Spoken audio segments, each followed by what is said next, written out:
भाई जो ना मेरे राम का सो ना मेरे काम का, क्योंकि हमें तो दुनियादारी से कोई मतलब है ही नहीं, हम तो चाहते ही यही थे, इसलिए अब तो भजन करेंगे, कोई छेड़ने वाला नहीं होगा।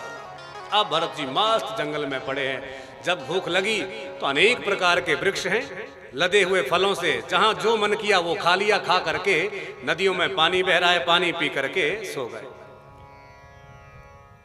और जो संत महात्मा वास्तव में असली होते हैं ना, उनको घर बार मकान दुकान वस्त्रों से कोई मतलब नहीं होता, ना तो भोजन पानी से, क्योंकि भगवान ने देखो जंगलों में जो वनस्पतियां जो वृक्ष बनाए उसमें अनेक प्रकार के फल हैं, जो मन करे वो खा लो। अब मान लीजिए जैसे आज कथा के बाद यहाँ पर मूंग की दाल का हलवा बांटा जाएगा, और अपनी बात कहूं तो मूंग की दाल का हलवा, मूंग की दाल का, हाँ,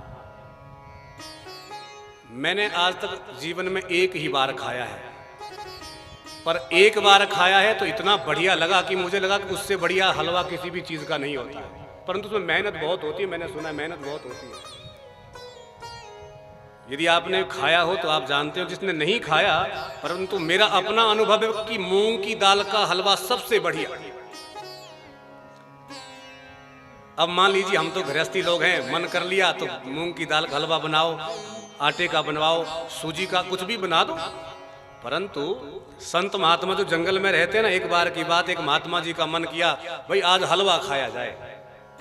अब जंगल में हलवा महात्मा जी को कहां से आए? अब इतने में ही घूमते घूमते जा रहे थे, केले का पौधा दिखाई दिया, बढ़िया पके हुए केले दिखे, एक जैसे ही तोड़ा, छिलका उतारा, जैसे मुंह में डाला तो एकदम हलवे की तरह स्वाद आया। तो महात्मा जी बोले वाह प्रभु, बड़ा धन्यवाद है आपका, अरे हलवा खाने का मन था तो आपने बढ़िया पैकिंग करके कितना बढ़िया हलवा भेज दिया। तो देखो केले का स्वाद, पका हुआ केला हो तो हलवे की तरह ही है। तो खाने के लिए वृक्षों में फल, पीने के लिए नदियों में जल, रहने के लिए जंगलों में पर्वत गुफाएं, और पहनने के लिए वस्त्रों की छाल। इसलिए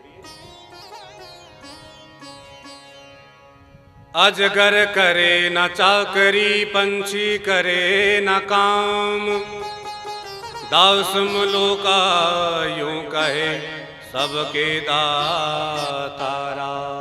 हम लोग तो बेकार ही फालतू में चिंता करते रहते हैं, जिसको टेंशन बोलते हैं, अंग्रेजी में टेंशन। देखो टेंशन का मतलब क्या होता है? अंग्रेजी का 10 होता है 10, और सन का मतलब होता है सूर्य। देखो आजकल गर्मी का मौसम है ना, अब लग रहा है गर्मी आ रही है, तो जब एक भगवान सूर्य इतनी गर्मी कर सकते हैं, करते हैं, तो 10 सूर्य यदि एक साथ प्रकट हो जाए तो क्या होगा? मर जाएंगे। तो उसी तरह से टेंशन, 10 सूर्य हमारे भीतर यदि जल रहे होंगे तो शांति कहां से मिलेगी? एक भगवान सूर्य इतनी गर्मी कर रहे हैं, तो 10-10 सूर्य हमारे भीतर यदि टेंशन हम ले रहे हैं तो किसी भी काल में हमको ठंडक मिलने वाली नहीं है। इसलिए चिंता मत करो, टेंशन मत करो। और भरत जी चिंता बिल्कुल नहीं करते हैं, मस्त जंगल में पड़े और फिर भी खूब मोटे तगड़े। और हम लोग बहुत ज्यादा बढ़िया बढ़िया व्यंजन खाते हैं, परंतु फिर भी कुछ लोग बिल्कुल डेढ़ हड्डी के, मानो कभी आज तक जीवन में रोटी ही नहीं खाई है। तो वो क्यों? क्योंकि चिंताओं का इतना बोझ है कि शरीर को लगता ही नहीं जितना भी खाते हैं। परंतु भरत जी मस्त बिना चिंता के जंगल में पड़े हैं, तो तभी तो कहते भाई अजगर करे ना चाकरी, पंछी करे ना काम।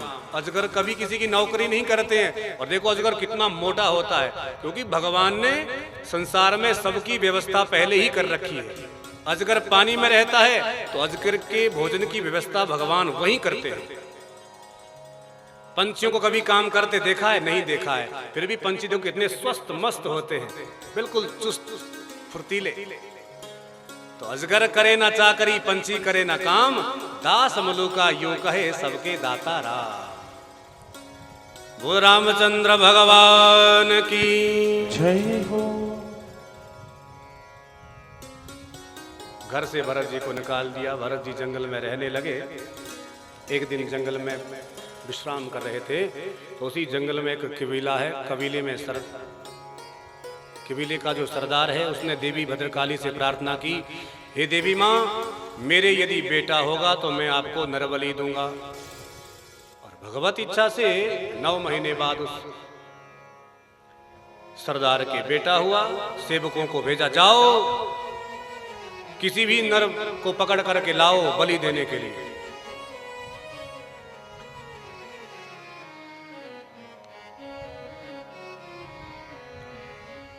सेवक गए, जंगल में भरत जी दिखाई दिए, भरत जी को पकड़ करके ले गए। पहले तो बढ़िया स्नान करवाया, स्नान के बाद बढ़िया सुंदर वस्त्राभूषण पहनाए, बढ़िया माथे में चंदन, गले में माला, बढ़िया बढ़िया व्यंजन खिलवाए। तो भरत जी विचार करने लगे, भाई आज बड़ी सेवा हो रही है, ना जाने क्या बात है।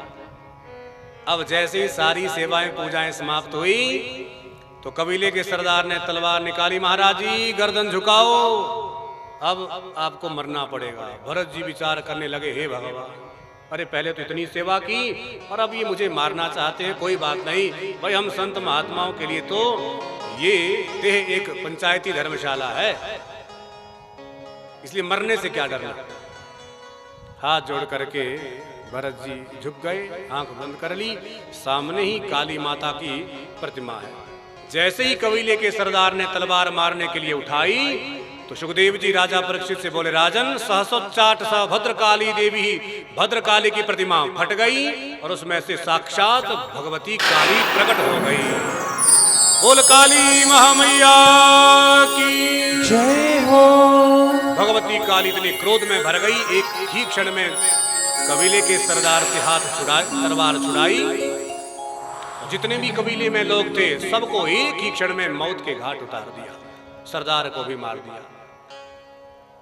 भरत जी ने धीरे से आंख खोली, जरा देखो तो सही कहां गए, सब मरे पड़े हुए दिखाई दिए।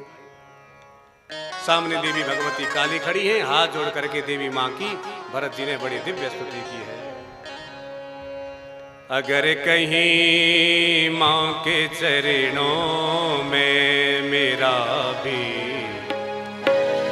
प्यार हो जाता, अगर कहीं माँ के चरणों में मेरा भी प्यार हो जाता, अगर कहीं माँ के चरणों में मेरा भी प्यार हो जाता, तो भवसागर से मेरा भी बेड़ा पार हो जाता, तो भवसागर से मेरा भी सेवा करते सभी गाएंगे, पार हो जाता, अगर कहीं माँ के चरणों में मेरा भी प्यार हो जाता।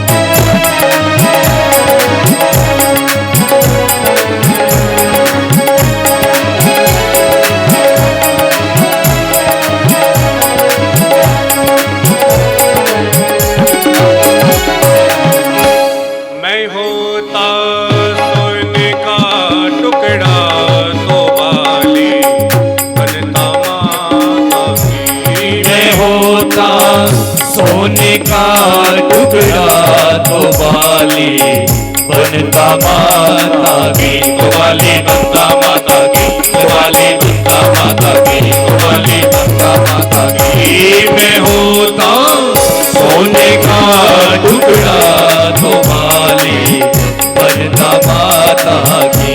कानों लगे की माता के, कानों लगे दी माता के, मेरा उद्धार हो जाता, अगर कहीं माँ के चरणों में प्यार हो जाता, अगर कहीं माँ के चरणों में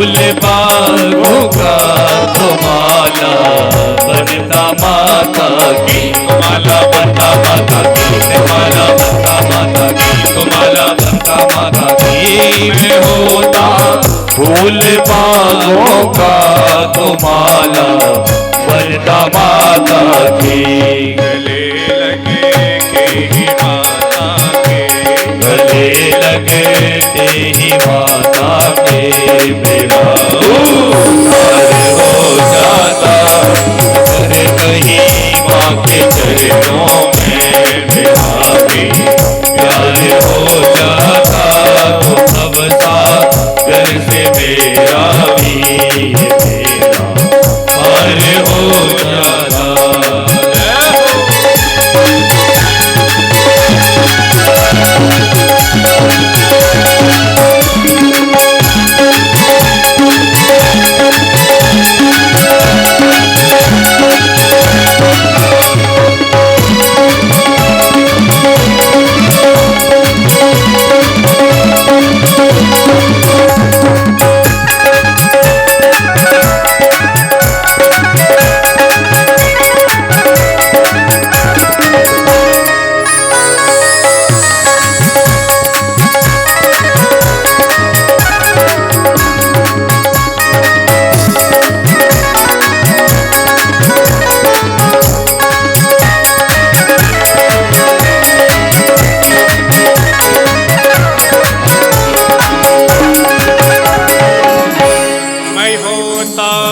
काठ का टुकड़ा खड़ा बनता माता की, मैं होता काठ का टुकड़ा खड़ा बनता माता की, खड़ा बनता माता की, खड़ा बनता माता की, खड़ा बनता माता की। मैं होता काठ का टुकड़ा खड़ा बनता माता की। चरण लगे ही माता के, चरण लगे ही माता के मेरा उद्धार हो जाता, अगर कहीं आपके चरणों में मेरा भी प्यार हो जाता, तो सब सा घर से मेरा भी मेरा प्यार हो जाता, अगर कहीं आपके चरणों में मेरा भी प्यार हो जाता, प्यार हो जाता, प्यार हो जाता।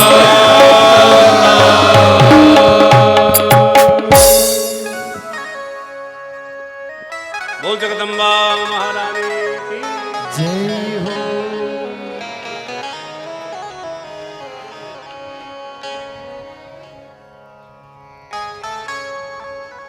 तो सुखदेव जी बोले, राजा परीक्षित, एक दिन की बात, भरत जी उसी जंगल में रह रहे हैं और उसी जंगल के रास्ते से एक राजा रहुगण कपिल भगवान के पास ज्ञान अर्जित करने के लिए जा रहे थे, पालकी में सवार होकर के। परंतु पालकी उठाने वाले जो चार कहार होते हैं, भारवाहक, उनमें से एक के पेट में दर्द हुआ तो पालकी थोड़ा हिलने डुलने लगी, डगमगाने लगी। तो राजा ने पालकी से कहा, भाई क्या हो रहा है, क्या भोजन नहीं किया? बोले, महाराज थोड़ी सी समस्या है, एक के पेट में दर्द हो गई है, इसलिए ये भार नहीं उठा पा रहा। अच्छा तो कोई बात नहीं, कोई भी रास्ते में मिले उसको पालकी में लगा लो। भाई हमारे लिए तो सब सेवक हैं। थोड़ी सी यात्रा बढ़ी आगे, आगे रास्ते में भरत जी मिले तो पालकी में लगा दिए। भरत जी ने कुछ नहीं कहा, भरत जी ने कंधे पर पालकी उठा ली। अब थोड़ी सी यात्रा जब आगे बढ़ी तो भरत जी तो संत महात्मा है, रास्ते में देख देख करके चलते हैं, कहीं चींटी कीड़ा मकोड़ा पैर के नीचे दब ना जाए। तो जैसे ही अचानक चींटी पैर के नीचे आने वाली थी तो भरत जी ने छलांग लगाई, कूदे और ऊपर भीतर पालकी में बैठे हुए राजा की खोपड़ी ऊपर पालकी में चटक। पहले तो राजा ने कुछ नहीं कहा। जब थोड़ी देर दोबारा भरत जी कूदे, फिर से खोपड़ी पालकी में बजी तो अब तो गुस्सा आ गया। अरे अरे भारवाह को क्या कर रहे हो? एक तो मर मर के चल रहे हो और फिर भी सिर फोड़ रहे हो। तो भारवाह जो 3 थे बोले महाराज हमें क्षमा करना, हम कोई गड़बड़ नहीं कर रहे हैं, ये जो नया व्यक्ति लगा है ना यही सारी गड़बड़ कर रहा है। तो भरत जी ने तो राजा रघुगण ने विचार किया भाई कोई बात नहीं, नया व्यक्ति है तो थोड़ा सा समय तो लगता है काम सीखने में। अब थोड़ी सी यात्रा और आगे बढ़ी तो फिर भरत जी जब कूदे तो खोपड़ी ऊपर चटक। अब तो राजा रघुगण को क्रोध आ गया। अरे मतवाले करोमि ते दंड पाणी चिकित्सा रे वह। अरे मतवाले, अरे पागल तुम कौन हो? मैं तुम्हारी ऐसी कुशामत करूंगा, तुम्हें ऐसा दंड दूंगा कि यमराज भी याद करेगा। और राजा ने जैसे थोड़ी सी गर्दन बाहर निकाली, जरा देखो तो भाई ये कौन है, कैसा व्यक्ति है। तो भरत जी खूब मोटे। तो राजा भरत जी का व्यंग्यात्मक शैली में अपमान करने लगे। अरे भाई ये तो बहुत दुबला पतला 1.5 हड्डी का आदमी लगता है, इसने महीने भर से भोजन ही नहीं किया। अरे कहां तुमने इस पर हमारी पालकी का बोझ लाद दिया, बेचारा मर जाएगा। परंतु भरत जी को लगा भी देखो अब तो राजा को कुछ बोलना ही बोलना पड़ेगा। आज तक जीवन में भरत जी ने एक भी अक्षर नहीं कहा, परंतु आज जब बोले तो ऐसा बोले कि राजा का कल्याण ही कर दिया। तो मुस्कुराते हुए भरत जी ने कहा अरे राजन, आप किसे दंड देने की बात कर रहे हैं? करोमि ते दंड पाणी चिकित्सा रे वह। आपने अभी अभी कहा कि आप मुझे दंड देंगे। अरे महाराज ये दंड का भोक्ता सुख दुख लाभ हानि इसका भोक्ता तो शरीर है। अरे मैं तो आत्मा हूं, मुझे लाभ हानि सुख दुख तो सताते ही नहीं है। जब ऐसी बात कही तो राजा के होश उड़े। हे भगवान ये कौन है? क्योंकि ऐसी बात कोई छोटा मोटा व्यक्ति तो नहीं कह सकता है, कोई बड़ा अनुभवी ज्ञानी। ये तो आध्यात्म की बात है। तो तुरंत पालकी से छलांग लगाई, नीचे कूदे और जरा नीचे से जब देखा तो तुरंत भरत जी के कंधे पर जनेऊ यज्ञोपवीत जब दिखाई दिया तो हाथ जोड़ लिए। महाराज कस्त्वं निगूढ़ चरस्वी द्विजानां बिभर्षि सूत्रं कतमो वधूतः कस्यासि कुत्र तया इहापि कस्मात् क्षेमायनश्चेदसि नोत शुक्लः। कस्तम निगूढ़। अरे महाराज जल्दी बताओ आप कौन हैं? और आपने अपने आप को इतने गुप्त वेश में रखा है, मैं तो आपको पहचान नहीं पाया। अब आप ही परिचय दे दो कि आप हैं कौन। कहीं आप ही कपिल मुनि तो नहीं हैं?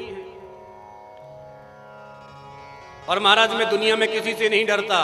न हम विशंके सुरराज वज्रा न त्रियक्ष शोला न यमस्य दंडा न अग्नि अर्क अनिल वित्त पात्रा छेकम वृषम ब्रह्म कुलावमाना।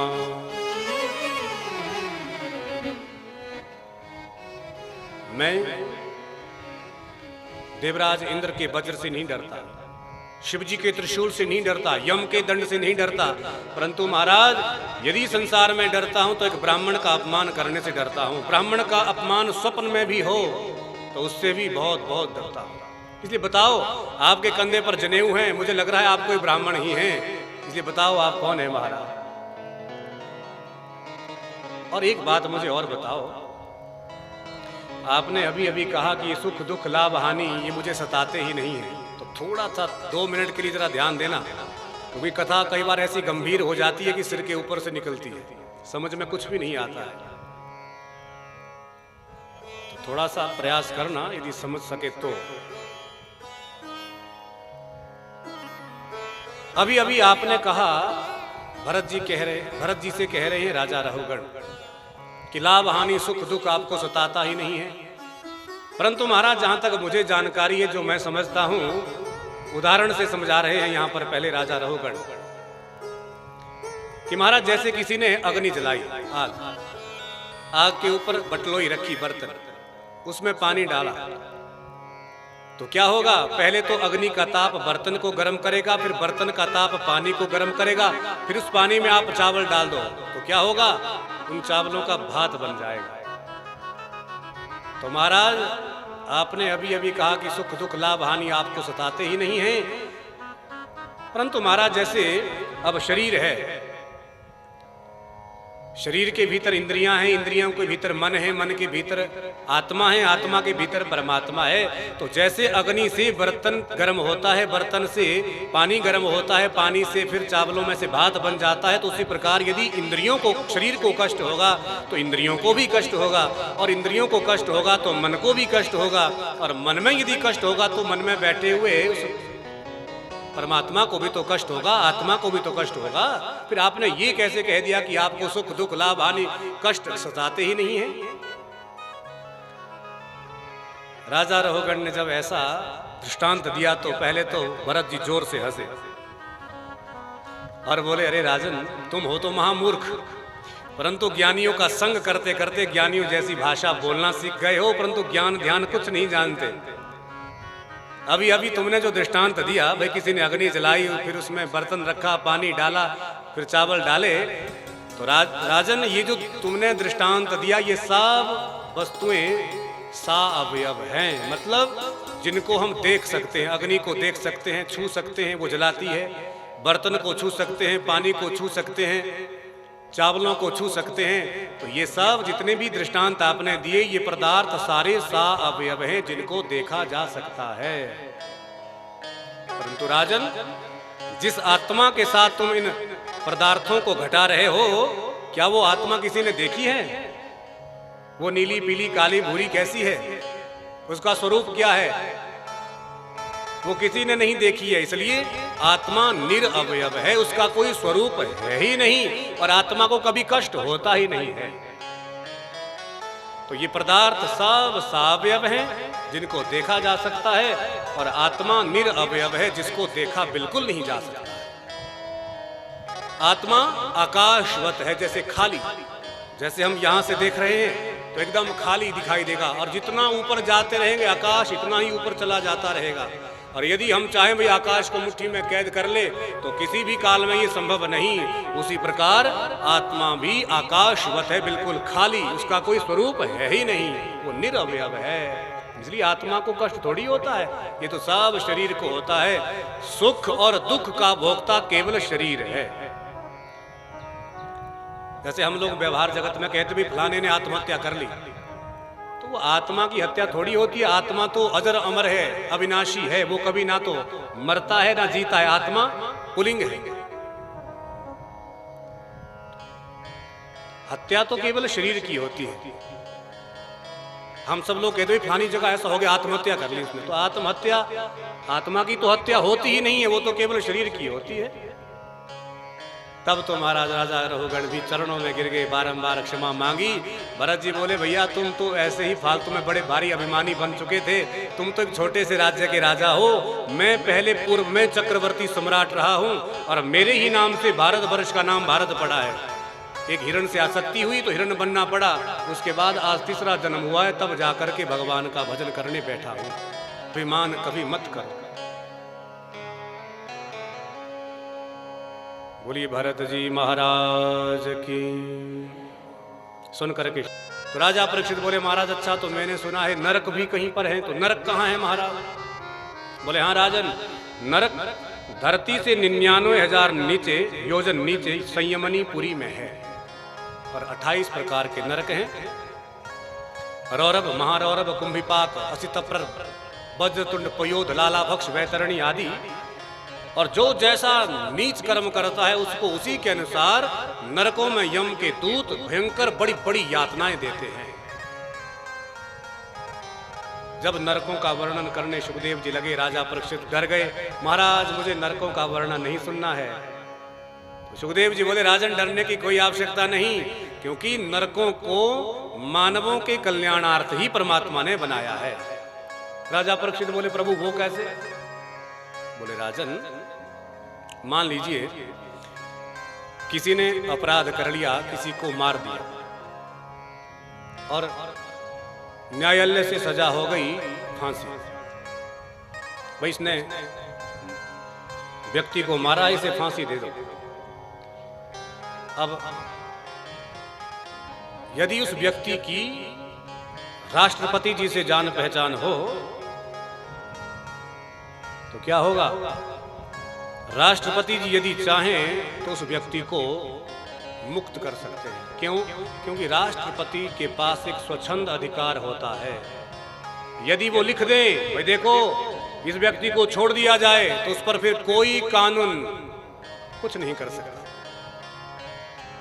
तो राजा परीक्षित उसी प्रकार मान लीजिए मानवों ने पाप कर्म किए हों, परंतु यदि वो पाप योनि में जाने से बचना चाहते हो तो भगवान का नाम मरने से पहले यदि ले लो तो वो मुक्त हो जाएंगे, वो फिर पाप योनि में नहीं जाएंगे।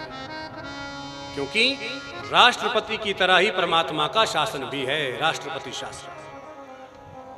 गलती से नाम ले लो चाहे जानबूझ करके लो, वो व्यक्तियों को मुक्त कर देते हैं मानव।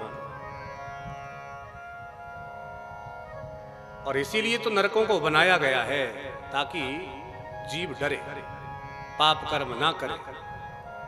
जब सुखदेव जी ने कहा कि भाई गलती से भी भगवान का नाम यदि ले लो तो मुक्त हो जाएंगे, चाहे कितने भी बड़े पापी क्यों ना हो, तो राजा परीक्षित ने पूछ लिया महाराज क्या कभी ऐसा हुआ भी है या आप ऐसे ही बस कथा मनगढ़ंत कह रहे हैं?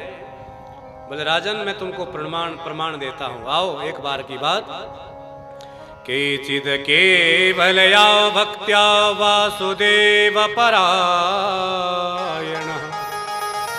अघम धुन्वते काचनमेव निहारमिव भास्करः।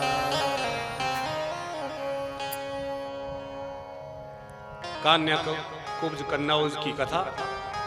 कन्नौज में एक ब्राह्मण रहता है जिसका नाम अजामिल, परंतु एक दुष्ट दुराचारी वैश्य से विवाह किया, फलस्वरूप वो भी बहुत पापी हो गया। क्योंकि संसर्गजः दोष गुणा भवन्ति, हम मानवों में गुण और दोष संग से ही आते हैं। बीड़ी पीने वालों के साथ में रहोगे, एक दिन 2 दिन 10 दिन 1 महीना नहीं पिएंगे, परंतु धीरे धीरे चालू हो जाएगा। क्योंकि संसर्गजः दोष गुणा, गुण और दोष संग से ही आते हैं। ब्राह्मण तो बड़े भक्त थे, धर्मनिष्ठ धर्मात्मा थे, परंतु वैश्या के संसर्ग में एकदम पापी हो गया। अब तो महाराज अजामिल के नाम से सारा गांव डरता है। संध्या के समय, शाम के समय किसी के बच्चे बाहर खेल रहे हो तो माता पिता कहते बेटा भीतर आ जाओ, नहीं तो अजामिल डाकू आ जाएगा। बहुत बड़ा डाकू बन गया। एक दिन की बात, अयोध्या से कुछ संत महात्मा वृंदावन के लिए जा रहे थे पैदल। तो महात्माओं का नियम होता है जिस गांव में रात्रि हो जाएगी उसी गांव में अपना डेरा लगा करके रात बिताएंगे और अगली प्रातःकाल होते ही आगे चलेंगे। तो आज संत महात्मा लोग अजामिल के गांव कन्नौज में पहुंचे तो जैसे ही एक व्यक्ति को देखा, पूछा कि भैया बताओ यहाँ कोई साधु महात्माओं को भोजन पानी करवाने का वाला कोई व्यक्ति मिलेगा, साधु संतों में श्रद्धा रखने वाला? तो व्यक्ति ने जानबूझ करके अजामिल का पता बताया। अजामिल के घर गए तो चिमटा गाड़ करके भजन करने बैठ गए। तो वैश्या ने जब देखा, भाई देखो जीवन में पहली बार मेरे घर में संत आए, मेरा बहुत बड़ा भाग्य। आंखें सजल हो गई, नेत्र सजल हो गए। अब तो खूब सेवा वैश्याओं ने संतों की।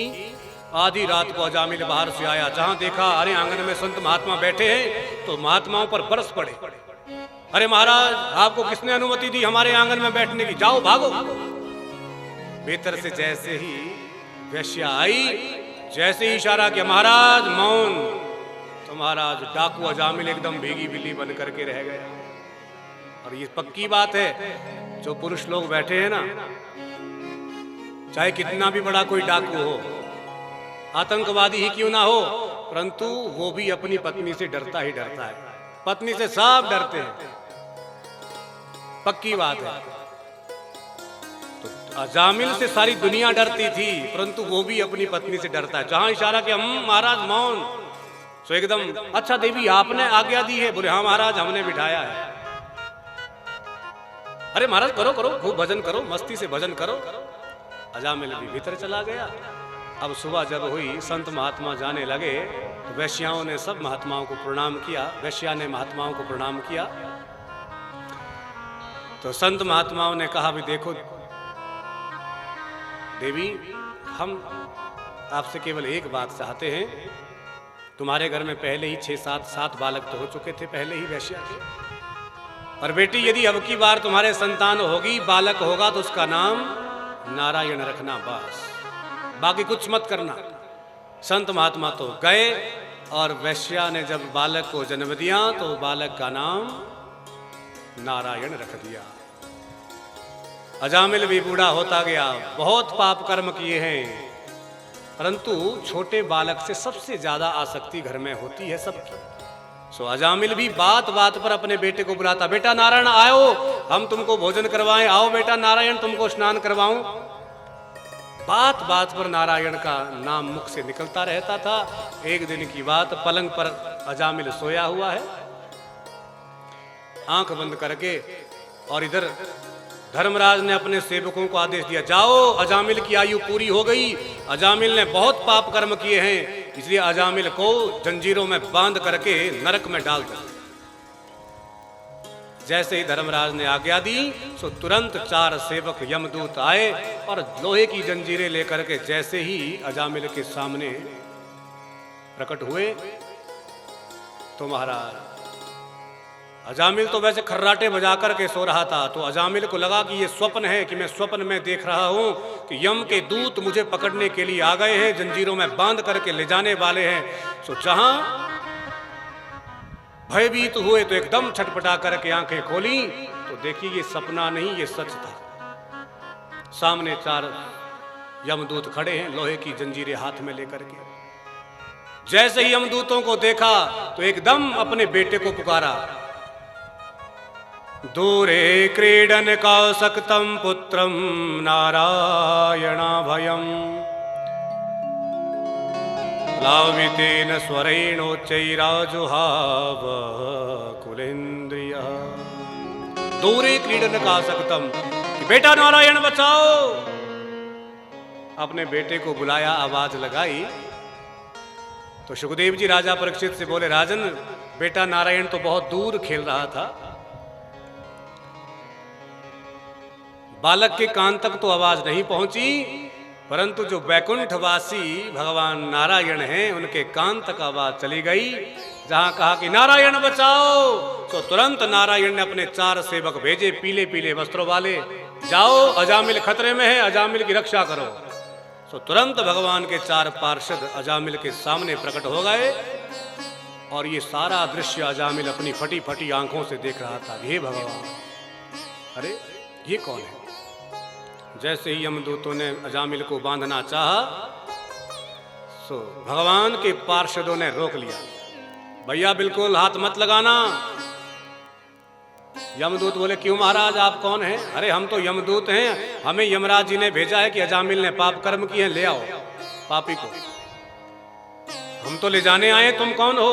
बोले, हम नारायण के पार्षद हैं, हमारे मालिक ने हमको आज्ञा दी कि जाओ अजामिल की रक्षा करो, इसलिए हम नहीं ले जाने देंगे। अब दोनों का झगड़ा हो गया, तो भगवान के पार्षदों ने मार पिटाई करके यमदूतों को वहां से भगा दिया। यम के दूत जैसे ही धर्मराज जी के पास पहुंचे, अपना काल दंड फेंक दिया, महाराज आज से आपकी नौकरी नहीं करेंगे। क्यों, क्या हुआ भाई? बोले, महाराज आपने भेजा हमको अजामिल को लेने के लिए, और वहां वो 4 पीले पीले वस्त्रों वाले वो कह रहे थे कि हम नारायण के सेवक हैं, और उन्होंने हमारी मार पिटाई करके वहां से हमको भेजा। जहां नारायण का नाम यमदूतों ने लिया, धर्मराज दौड़ करके आए और अपने सेवकों के हाथ पर मुंह पर हाथ रखा। अरे देखना, दूसरी बार गलती से नाम बिल्कुल मत लेना, गलती से भी ये नाम मत लेना। यम जी के दूत बोले, क्यों महाराज, क्या है इस नाम में? धर्मराज बोले, जितने भी हमारी जेल में ये पापी पड़े हैं ना नरक में, यदि इनके कान में ये नाम चला गया तो ये सब मुक्त हो जाएंगे और हमारा कारोबार ही ठप हो जाएगा। क्यों महाराज, क्या है इस नाम में? बोले, इस नाम में बड़ी शक्ति है, और इतनी शक्ति है कि स्वयं भगवान भी अपने नाम की शक्ति का अनुभव नहीं कर पाते कि कितनी शक्ति है मेरे नाम में।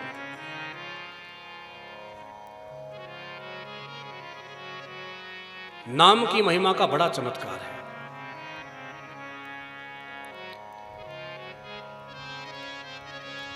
कहूँ कहाँ लगी नाम बड़ा बढ़ाई कहूँ कहाँ लगी नाम बढ़ाई कहूँ कहाँ लगी नाम बढ़ाई राम न सकहि नाम गुण गाही राम न सकहि नाम गुण गाही कहूँ कहाँ लगी नाम बढ़ाई कहूँ कहाँ लगी नाम बढ़ाई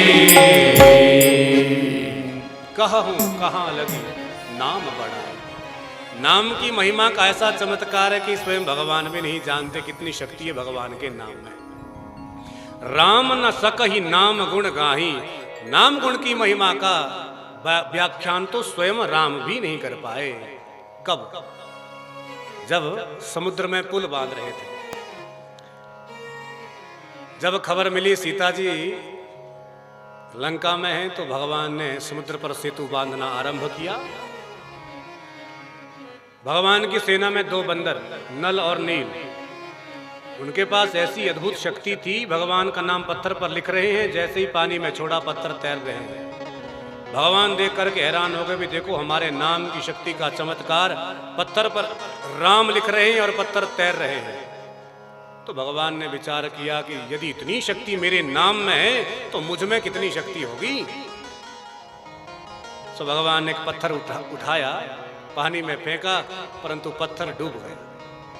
तो भगवान हैरान हो गए, भी देखो नाम की शक्ति का असर, अरे जो शक्ति स्वयं मुझ में नहीं है वो शक्ति मेरे नाम में है, नाम से पत्थर तैर रहे हैं और मैंने जो पत्थर छोड़ा वो डूब गए। तो इसलिए राम न सकहि नाम गुण गाही, नाम की महिमा का गुणगान करना बड़ा मुश्किल है, स्वयं भगवान भी कह रहे हैं। तो यम जी के दूत बोले, अच्छा महाराज यदि ऐसी बात है तो जरा बताओ, कुछ उनके विषय में और बतलाओ। धर्मराज जी बोले, भाई देखो ज्यादा तो मैं भी भगवान के विषय में नहीं बोल पाऊंगा, क्योंकि भगवान की कृति का वर्णन करना बड़ा ही मुश्किल है, और भगवान की कृपा के बिना भगवान के विषय में वर्णन करना बड़ा कठिन।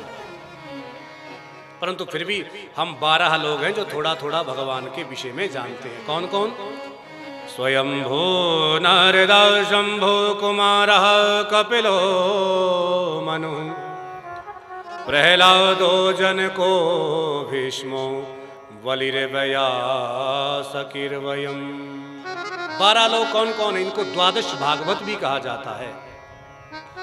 एक तो स्वयंभू ब्रह्मा, दूसरे हैं नारद, स्वयंभू नारद शंभु, कुमारः सनत कुमार, कपिल भगवान कपिल, मनु तो स्वयंभू नारद शंभु कुमार कपिल और मनु।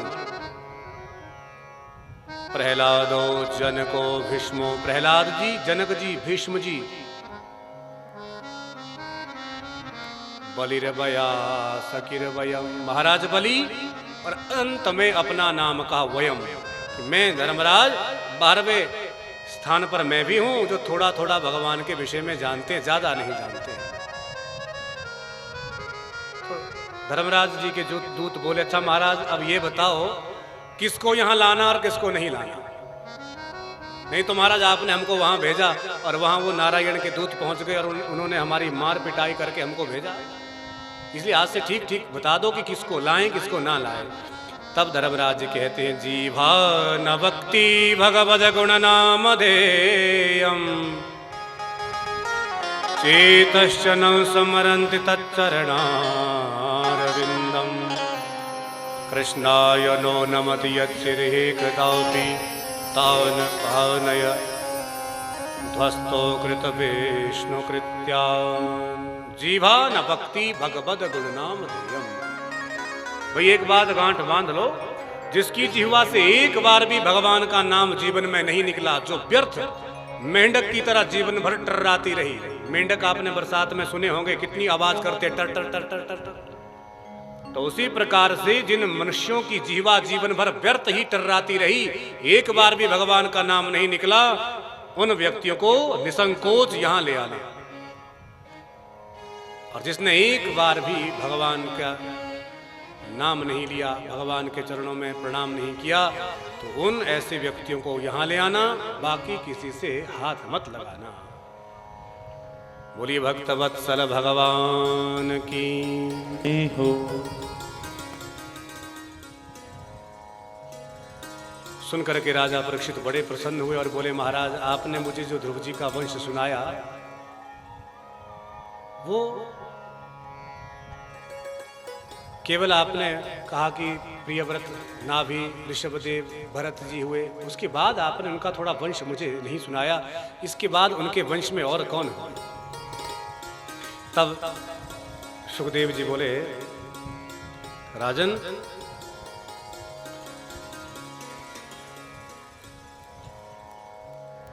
इन्हीं ध्रुव जी के वंश में प्रचेतागण हुए, विवाह वारक्षी कन्या के साथ में हुआ और दक्ष जैसे परम प्रतापी पुत्र को प्रकट किया।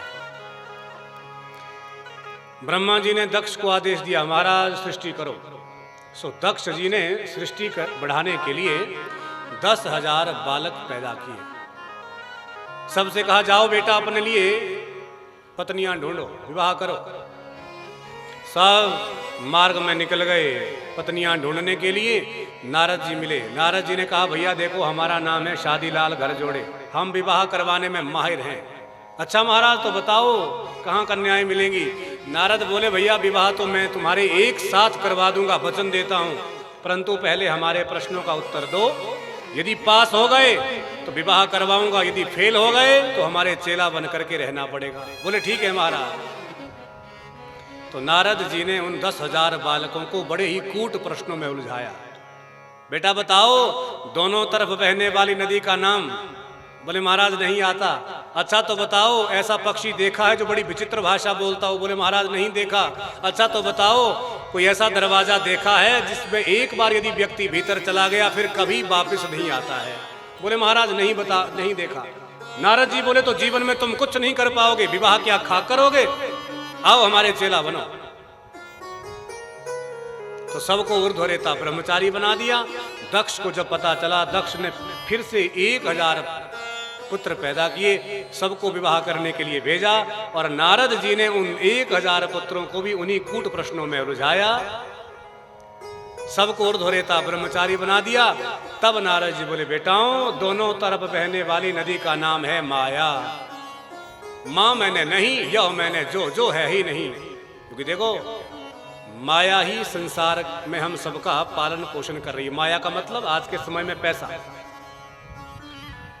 सर्वे गुणा कांचनम आश्रयंती। कलयुग में तो सारे गुण धन के आश्रित हैं। धन है तो बल्ले बल्ले, पैसा नहीं है तो किसी काम के नहीं। सारे गुण कलयुग में धन के आश्रित है। जितना ज्यादा पैसा होगा उतनी ज्यादा मान प्रतिष्ठा होगी। तो माया हम सबका सृजन भी कर रही है, पालन पोषण भी कर रही है, और माया के पीछे दिन रात हम लोग पागलों की भांति भटक रहे हैं और मर रहे हैं। तो दोनों तरफ बहने वाली नदी का नाम है माया, और विचित्र भाषा बोलने वाले पक्षी का नाम है शास्त्र। और ऐसा दरवाजा जहां से व्यक्ति भीतर एक बार चला गया फिर कभी वापस लौट करके नहीं आएगा, उसका नाम है मोक्ष। मोक्ष का अर्थ होता है अपवर्ग।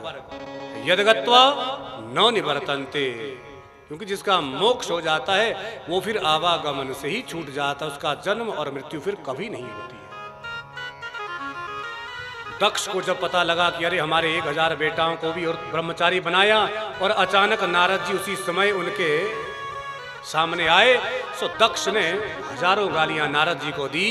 अहो असाधो साधो नाम साधु लिंगे नस्त्वया तस्मात् लोकेषु ते मूढ़ो न ब्रवीत भ्रमत पदम। अरे भिखमंगों का रास्ता दिखाने वाले नारद, तुमने हमारे सारे पुत्रों को ऊर्ध्वरेता ब्रह्मचारी बनाया। जाओ मैं तुमको श्राप देता हूं, तुम्हारा पैर एक जगह पर कहीं टिकेगा ही नहीं, तुम ऐसे ही संसार में भटकते रहोगे, घूमते रहोगे। नारद जी को लगा बहुत बढ़िया, भाई मैं तो ऐसे भी संत हूं, महात्मा हूं, हम एक जगह रह करके करना भी क्या है, क्योंकि बहता पानी रमता जोगी अच्छा लगता है। बहता पानी निर्मला ठहरा सुगंधा होए, साधु तो चलता भला बैठा सुदागी होए।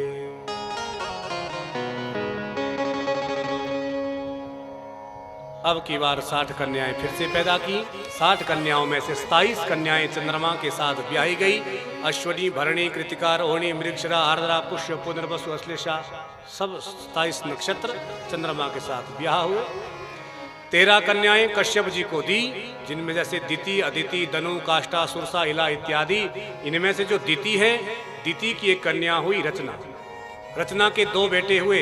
रचना का विवाह त्वष्टा मुनि के साथ में हुआ और 2 बेटे कौन? सन्निवेश और विश्वरूप। और सुखदेव जी बोले, राजा परीक्षित, इन दोनों में जो विश्वरूप हैं, ये एक बार देवताओं के पुरोहित बने और इनमें 3 सिर थे विश्वरूप में।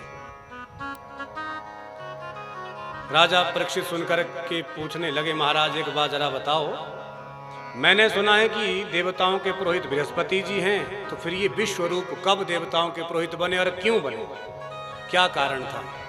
तब सुखदेव जी बोले, राजन एक बार की बात, बृहस्पति जी महाराज देवताओं से मिलने स्वर्ग गए। जैसे ही द्वार पर पहुंचे तो वहां क्या देखा? सारे देवता उर्वशी, मेनका आदि अप्सराओं का नृत्य देख रहे थे।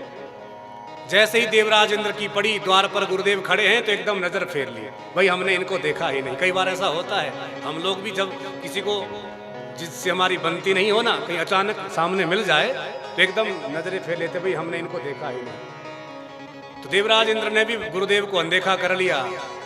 अब गुरुदेव तो अंतर्यामी होते हैं, वो कहते हैं ना, भाई डॉक्टर बनो चाहे इंजीनियर, गुरु तो आखिर गुरु ही होते हैं। जैसे एक बार एक हेलीकॉप्टर में 10 लोग रस्सी बांध करके लटक रहे थे। हेलीकॉप्टर जब उड़ने लगा तो पायलट बोला कि महाराज वजन बहुत ज्यादा है, किसी एक को उतरना पड़ेगा। तो उनमें से कुछ डॉक्टर थे, कुछ इंजीनियर थे, एक उनमें बेचारा ब्राह्मण पंडित। अब जब देखो, आप जरा ध्यान देना, जब हेलीकॉप्टर ऊपर से उड़ेगा और 10 लोग रस्सी पकड़ करके उसमें जा रहे होंगे और पायलट कहते भाई बहुत भार है, नहीं तो दुर्घटना हो जाएगी, किसी एक को उतरना पड़ेगा। तो अब ऊपर से उतरने का मतलब है प्राण देना। अब सारे डॉक्टर इंजीनियर तो रस्सी पकड़ करके विचार करने लगे, भगवान हम तो नहीं उतरेंगे। तो देखो, जो ब्राह्मण था, पंडित था, उसने कहा भाई देखो आप घबराओ मत, ये बलिदान हम देंगे। सारे डॉक्टर इंजीनियर प्रसन्न हो गए, भाई बजाओ ताली। अब ताली बजाने के लिए जैसे हाथ खोला तो सब नीचे टपक गए। डॉक्टर बनो चाहे इंजीनियर, गुरु तो आखिर गुरु ही होते हैं, गुरु तो अंतर्यामी होते हैं। बृहस्पति जी ने कहा, अच्छा बेटा, गुरुदेव से आंख मिचोली, जाओ अब हम तुमको मिलेंगे ही नहीं। तुरंत गुरुदेव अंतर ध्यान हुए, देवताओं की शक्ति क्षीण होने लगी। ब्रह्मा जी के पास गए, महाराज गुरुदेव नाराज हो गए हैं, अब क्या करें?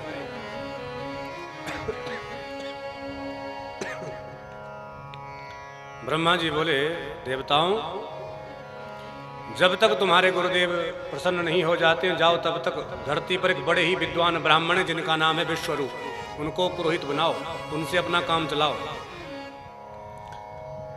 देवताओं ने प्रार्थना की। पहले तो विश्वरूप ने बिल्कुल इनकार कर दिया, देखो देवताओं हम आपके पुरोहित नहीं बनेंगे। क्यों? क्योंकि पौरोहित्य कर्म करने से ब्रह्म तत्व क्षीण होता है, इसलिए हम नहीं करेंगे, हम तो अपने आनंद के लिए भगवान का भजन करेंगे। देवताओं ने बहुत प्रार्थना की तो विश्वरूप मान गए, स्वर्ग गए। तुरंत स्वर्ग में देवताओं की शक्ति को बढ़ाने के लिए यज्ञ आरंभ किया और जैसे ही यज्ञ में आहुतियां देने लगे तो विश्वरूप एक आहुति देवता के नाम से, एक आहुति दैत्यों के नाम से। क्यों? क्योंकि दैत्यों के ये मामा जी लगते हैं। देवताओं को पता लग गया। अपने महाराज से देवता बोले, महाराज ये हमारे गुरुदेव बहुत गड़बड़ कर रहे हैं, एक आहुति हमारे नाम से, एक आहुति दैत्यों के नाम से। देवराज इंद्र को क्रोध आया, अपनी तलवार निकाली, विश्वरूप के तीनों सर धड़ से अलग कर दिए। अब तो देवराज इंद्र को ब्रह्म हत्या का दोष लगा। ब्राह्मण को मारने से ब्रह्म हत्या का जब दोष लगा तो देवराज इंद्र का शरीर क्षीण होने लगा। तो देवराज इंद्र ने ब्रह्म हत्या को 4 भागों में बांटा। कहां कहां? पहला भाग जल को दिया, जहां बहते हुए जल में झाग लगती है वो एक दोष है देवराज इंद्र के द्वारा दिया हुआ ब्रह्म हत्या का। तो एक भाग जल को दिया, दूसरा भाग वृक्षों को दिया, जिन वृक्षों में गोंद लगता है वो भी दोष। तीसरा भाग भूमि को दिया, जहां पर कितनी भी मेहनत करने के बाद कोई भी अन्न नहीं उगता है, वो भी दोष, उसे ऊसर भूमि कहते हैं। तो चौथा और अंतिम ब्रह्म हत्या का भाग संसार में माताओं को प्रदान किया रजस्वला के रूप में, मासिक धर्म के रूप में। देवराज इंद्र ने ब्रह्म हत्या को तो 4 भागों में बांट दिया, अपनी जान बचाई। परंतु जहां त्वष्टा मुनि को पता लगा, अरे हमारे बेटे को देवराज इंद्र ने मार दिया, हम नहीं छोड़ेंगे, सो देवताओं को मारने के लिए यज्ञ किया। यज्ञ में पूर्णाहुति डाली तो पूर्णाहुति देते ही यज्ञ कुंड से बड़ा भारी एक वीर प्रकट हो गया, जिसका नाम वृत्रासुर। बोलिए भागवत भगवान की जय हो। त्वष्टा मुनि बोले, जाओ स्वर्ग में आक्रमण करो, सारे देवताओं को भगाओ। गर्जना तर्जना करके जब वृत्रासुर गया, सारे देवता डर के मारे भाग गए, गिरी गुफाओं में छुप गए। और देवता ब्रह्मा जी के पास गए, महाराज स्वर्ग में राक्षसों का अधिकार हो गया, बहुत भयंकर राक्षस, कैसे मारे? ब्रह्मा जी बोले, भाई देखो देवताओं, राक्षस बड़ा ही भयंकर बलशाली है, उसको मारने का केवल एक ही उपाय है, धरती पर जाओ, वहां पर एक दधीची नाम के ऋषि है, और वो नित्य प्रति नारायण कवच का पाठ करते हैं, और नारायण कवच का पाठ करने से उनके शरीर में चुंबकीय शक्ति आ गई है। उनकी हड्डियों से यदि वज्र बनेगा तो उसी वज्र से उस राक्षस की मृत्यु होगी, अन्यथा नहीं मरेगा। सारे देवताओं ने दधीची ऋषि से प्रार्थना की। तो दधीची ऋषि ने पहले तो बहुत इनकार किया, परंतु बाद में बोले, अरे देवताओं, हम तो केवल तुम्हारी परीक्षा ले रहे थे, अरे शरीर किस काम का है, ये तो एक पंचायती धर्मशाला है। क्योंकि क्षितिजल पावक गगन समीरा, जल पावक गगन समीरा, जल पावक गगन समीरा, जल पावक गगन समीरा, पंचरचित अधम शरीरा, पंचरचित अधम शरीरा।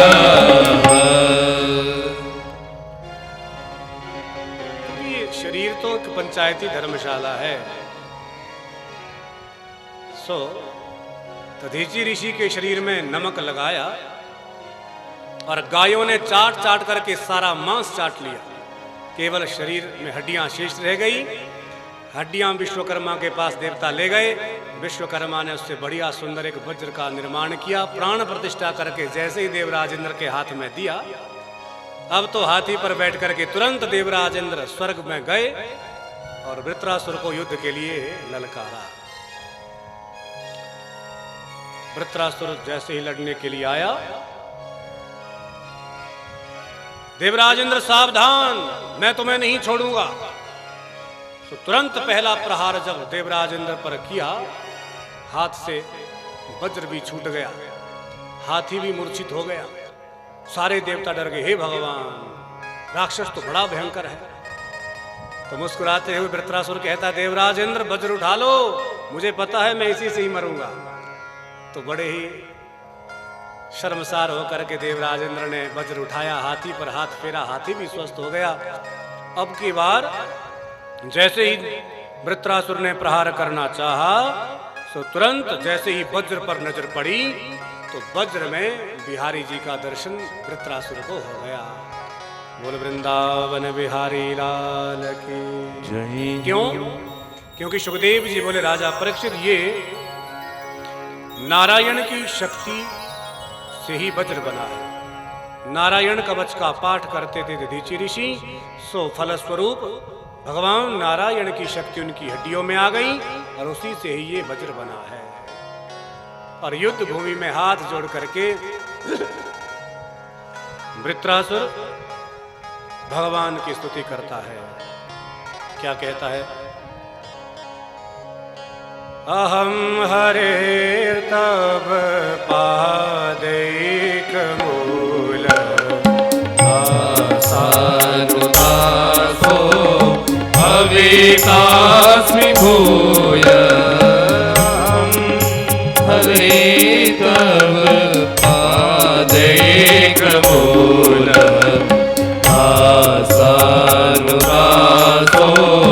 भवेतास्मि भूयः मनः स्मरेता सुपतेर्गुणास्ते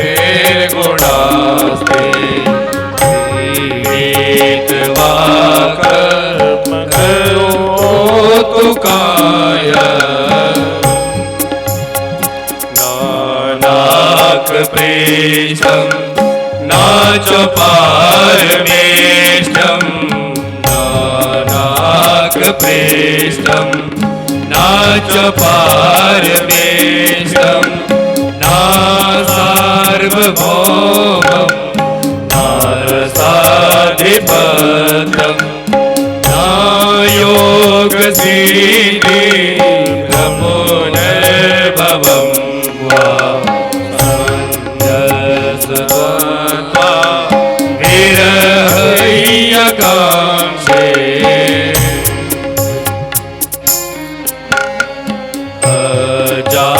अजातपक्षा एव मातरं भगा अजातपक्षा एव मातरं भगा स्तन्यं यथावसतराक्षुधाता प्रियं प्रियैव विषितं विषण्णा मनोरविन्दा श्रीकृष्णे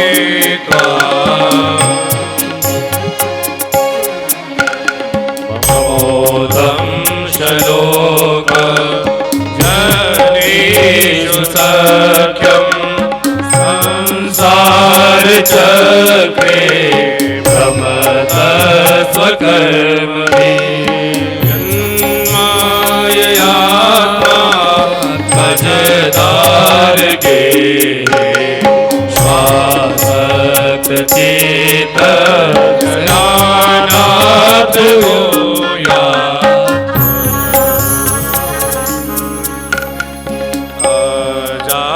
अजातपक्षा एव मातरं खगा अजातपक्षा एव मातरं खगा स्तन्यं यथावत् सतराक्षुधाता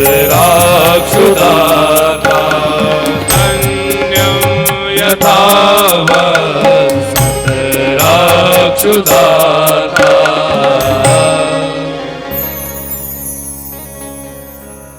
आइए क्या कहते हैं वृत्रासुर। अहम हरे तब पादैक मूलम। बड़ी अद्भुत स्तुति की कि प्रभु बस मेरी आपसे केवल एक ही प्रार्थना है, आप जीवन में मुझे कभी अपना दास मत बनाना, परंतु अपने दासों का दास अवश्य बनाना। अहम हरे तब पादैक मूलम दासानुदासो भवितास्मि भूयः। दासों का दास क्यों कहा, जरा आपने विचार करना। मान लीजिए जिस व्यक्ति को करंट लगा होगा, गलती से कहीं बिजली की नंगी तार पकड़ ली तो भयंकर करंट लगता है,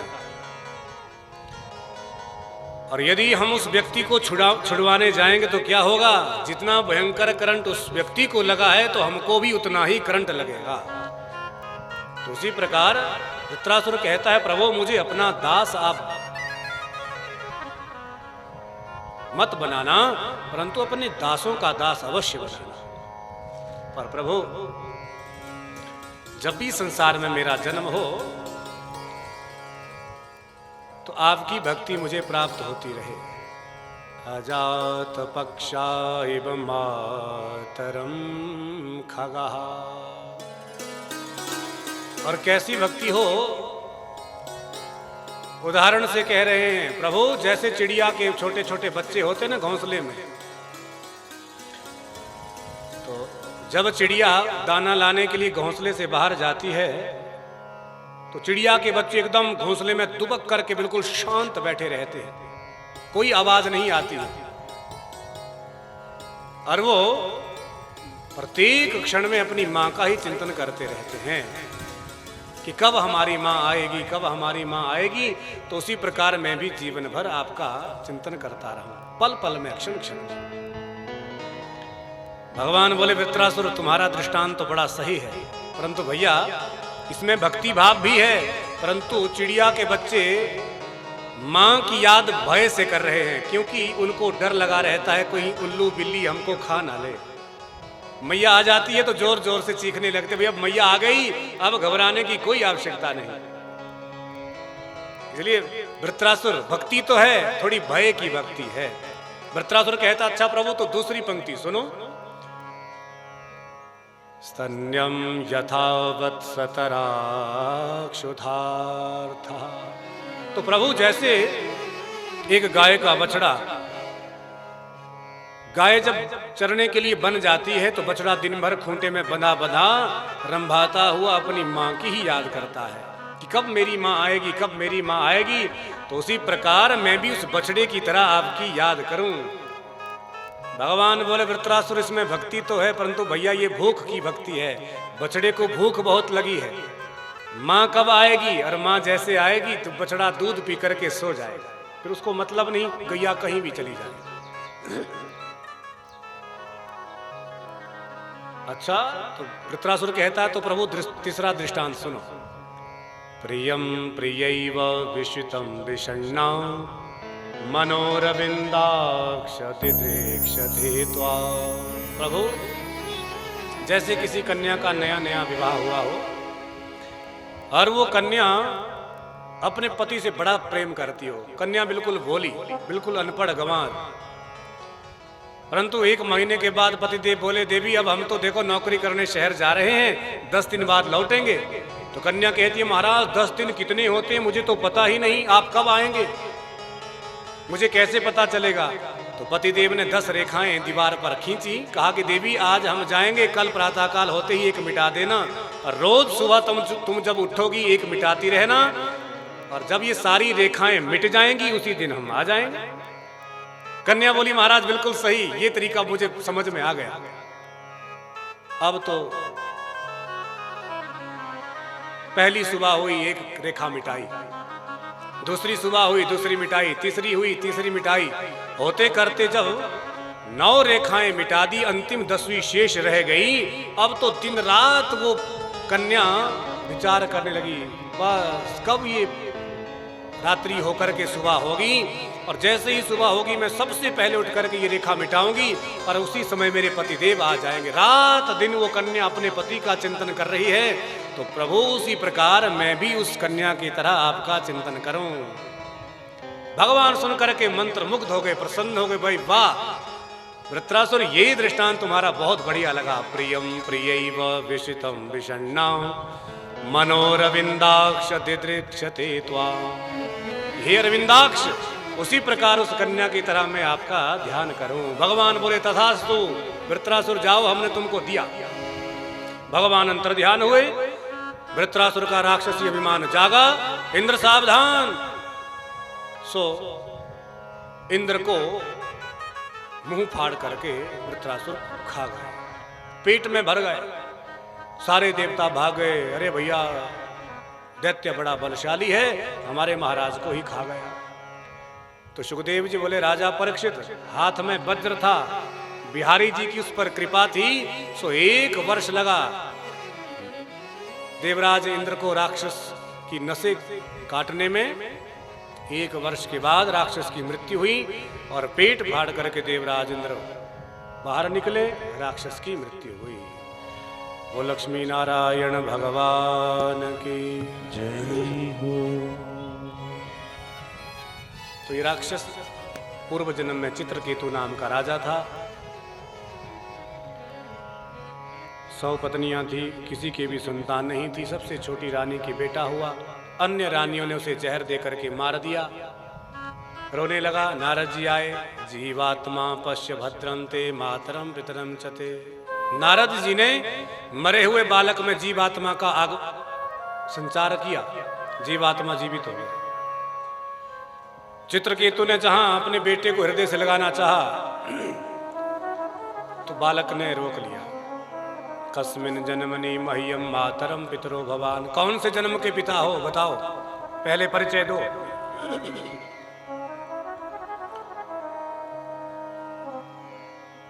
चित्रकेतु की आंखें खुल गई। भाई हम देखो, हम तो कब से बेटा बेटा करके चिल्ला रहे थे, चीख रहे थे, सब मोह माया है। घर छोड़ करके जंगल गए और वहां पर भगवान शिव और पार्वती को संतों को प्रवचन करते हुए देखा तो मुस्कुराने लगे। अरे देखो, इन भगवान शंकर को शर्म नहीं आती, देवी पार्वती को अपनी गोद में बिठा रखा है और संत महात्माओं को प्रवचन कर रहे हैं। देवी पार्वती को क्रोध आया और चित्रकेतु को श्राप दे दिया, जाओ राक्षस बनो। क्षमा मांगी तो देवी पार्वती ने कहा कि बेटा देखो, तुम राक्षस तो बनोगे, परंतु हमारा आशीर्वाद है, स्वयं भगवान के हाथों से तुम्हारा उद्धार होगा। तो वही चित्रकेतु वृत्रासुर राक्षस बना, भगवान नारायण की शक्ति से उसका उद्धार हुआ। वो लक्ष्मी नारायण भगवान की जय हो।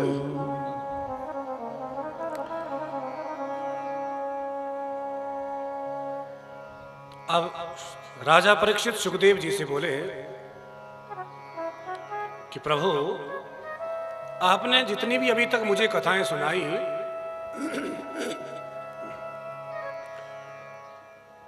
इसमें भगवान दैत्यों को मारते रहते हैं और देवताओं का पक्ष लेते हैं। तो जब सब जीव जंतु, मानव दानव दैत्य देवता सब भगवान ने बनाए, तो फिर भगवान देवताओं का पक्ष क्यों लेते हैं? तब सुखदेव जी कहते हैं, देखो राजन, भगवान तो समदर्शी है। समदर्शी मोहे कहे सब कोई, सेवक प्रिय अनन्य गति होए। भगवान तो सबको समान दृष्टि से देखते हैं। भगवान की नजर में कोई देवता नहीं, कोई दैत्य नहीं, कोई छोटा बड़ा नहीं, परंतु जैसी जिसकी भावना हो, भगवान उसको उसी के अनुसार फल प्रदान करते हैं। क्योंकि जाकी रही भावना जैसी, जाकी रही भावना जैसी, जाकी रही भावना जैसी। प्रभु मूरत देखी जैसी, प्रभु मूरत देखी जैसी, जाकी रही भावना जैसी, जाकी रही भावना जैसी। जाकी रही भावना जैसी, प्रभु मूरत देखी तिन जैसी। तो जैसी जिसकी भावना। गोपियों ने भगवान को प्रेम से भजा तो भगवान रास बिहारी बन करके आ गए। कंस ने भगवान को द्वेष से भजा तो भगवान शत्रु बन करके लड़ने आ गए और उद्धार किया।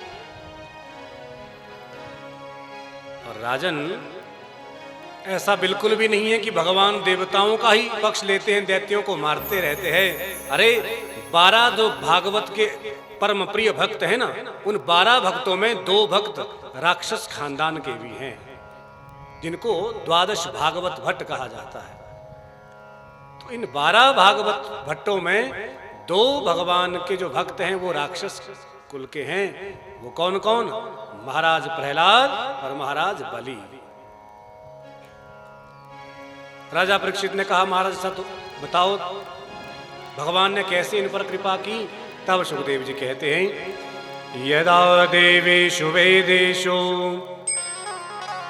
गौषु विप्रेषु साधुषु धर्मे मयि च विद्वेष स्वभाषु विनश्यते।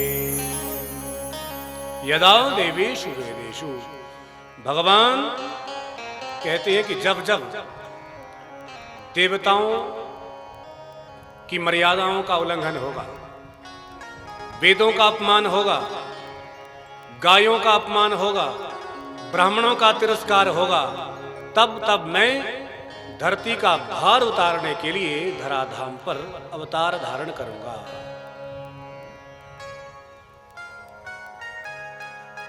तो राजन, हिरण्याक्ष और हिरण्यकश्यप दो भाई हुए। हिरण्याक्ष को तो बराह बन करके भगवान ने मार दिया और इनके भाई हिरण्यकश्यप की भगवान विष्णु से बड़ी शत्रुता हो गई। और एक दिन की बात अपनी पत्नी कयाधो से घर में बोले, कयाधो भगवान की बड़ी भक्त कि देवी, मैं ब्रह्मा जी का तप करने के लिए जंगल जा रहा हूं। घर से निकले, जंगल के लिए एकांत में बैठे ब्रह्मा जी का ध्यान करने, परंतु विधाता का कौतुक देखो कि भगवान की कृपा से एक तोता वृक्ष पर बैठा। जैसे ही हिरण्यकश्यप कहते नारा ब्रह्मणे नमः, तो तोता कहता नारायणाय नमः। स्थान को बदल करके देखा, तोता वहां पर भी आ गया। दो चार स्थान बदले, सब जगह तोता आया। नारायण का नाम जब सुना, अपने शत्रु का नाम, तो वापस घर लौट आया। देवी कयाधो से सारा वृतांत सुनाया और कयाधो को लगा भाई देखो, गलती से ही सही मेरे स्वामी ने नारायण का नाम लिया तो सही, और 108 बार बार बार पूछ करके नाम की एक माला पूरी करवाई। रात्रि में सहवास हुआ, भगवती कयाधो गर्भवती हुई और अगले ही प्रातः काल हिरण्यकश्यप तो ब्रह्मा जी का भजन करने के लिए बन गए और 10,000 वर्षों तक घोर ब्रह्मा जी का तप किया। योगाग्नि में अपने शरीर को जलाया, तपाया। 10,000 वर्ष बाद ब्रह्मा जी प्रकट हुए। ब्रह्मा जी से वर मांगे, बेटा मांगो। तो हिरण्यकश्यप कहता है, महाराज मुझे अजर अमर बनाओ। ब्रह्मा जी बोले, भैया वो तो मैं भी नहीं हूं, मुझे बनाने वाले भी कोई और। अच्छा, तो मुझे ऐसा वरदान दो कि आपकी द्वारा बनाई हुई सृष्टि में किसी भी मानव से ना मरो। भैया दिए, किसी दानव से ना मरो। बोले बेटा तुमको दिए। बोले प्रभु और दो। बोले मांगो बेटा, मैं तुमसे बड़ा प्रसन्न हूं।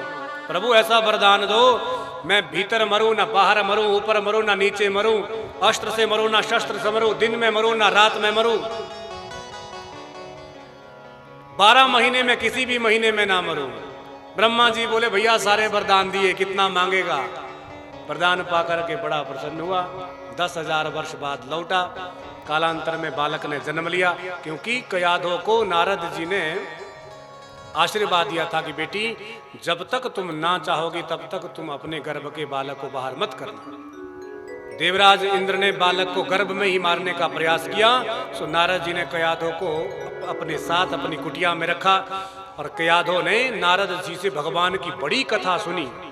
बड़ी भारी कथाएं सुन करके सारे गुण प्रहलाद जी में आ गए और जैसे बालक ने जन्म लिया तो नाम रखा उनका प्रहलाद। बोलिए प्रहलाद जी महाराज की जय हो। धीरे धीरे बालक 5 वर्ष के जब हुए, भगवान के भक्त जो जन्म से ही थे। अब एक दिन की बात, महाराज हिरण्यकश्यप ने विचार किया भाई देखो बालक 5 वर्ष का हो गया, अब तो पढ़ने के लिए विद्यालय भेजना होगा। तो एक दिन अपने ही राक्षस कुल के विद्यालय में ले गए और जहां के आचार्य हैं शुक्राचार्य जी की 2 पुत्र षंड और अमर्क, दोनों को आदेश दिया हमारे बेटे को शिक्षा नीति, राक्षस शिक्षा नीति का पाठ पढ़ाओ। जी महाराज। महाराज तो चले गए प्रहलाद जी को विद्यालय में छोड़ करके। अब समय बीतता गया, लगभग जब 6 महीने हुए तो हिरण्यकश्यप ने सोचा अब तो काफी समय हो गया, अब तो थोड़ा बहुत हमारा बेटा पढ़ा लिखा हो गया होगा, इसलिए चलो जरा जानकारी लूं। सो हिरण्यकश्यप विद्यालय में आया, अपने बेटे को बुलाया। प्रहलाद जी आए, पिताजी को प्रणाम किया और हिरण्यकश्यप ने प्रहलाद जी को अपनी गोद में बिठाया।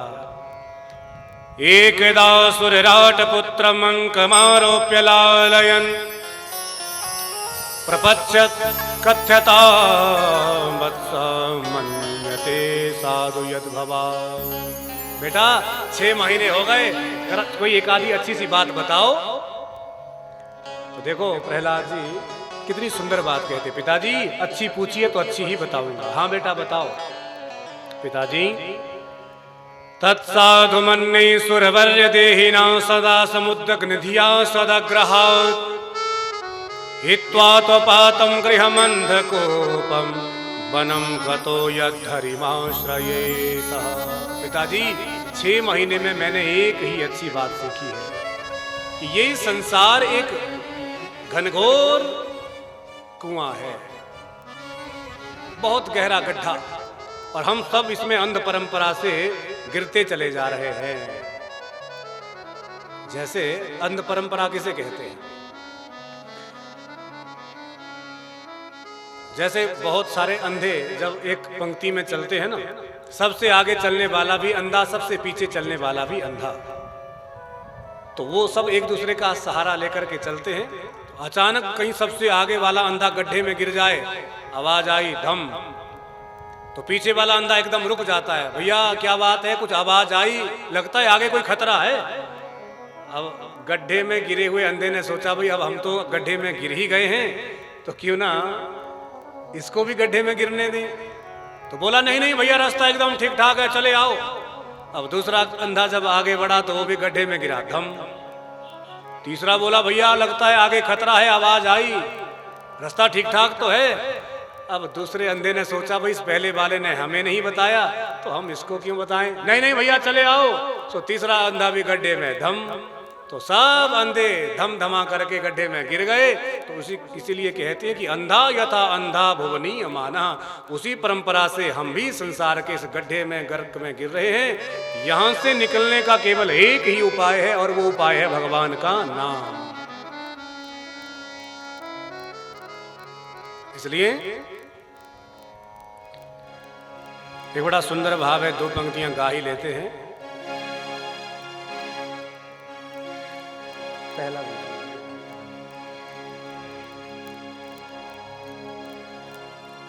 जगत में कोई ना परमानेंट, तेल चमेली चंदन साबुन चाहे लगा लो सेंट, जगत में कोई ना परमानेंट, जगत में कोई ना परमानेंट, जगत में कोई ना परमानेंट, जगत में कोई ना परमानेंट, जगत में कोई ना परमानेंट। वो तेल चमेली चंदन साबुन, तेल चमेली चंदन साबुन चाहे लगा लो सेंट, जगत में कोई ना परमानेंट, जगत में कोई ना परमानेंट, जगत में कोई ना परमानेंट। सभी मस्ती से ताली सेवा करते हुए हरि बोल।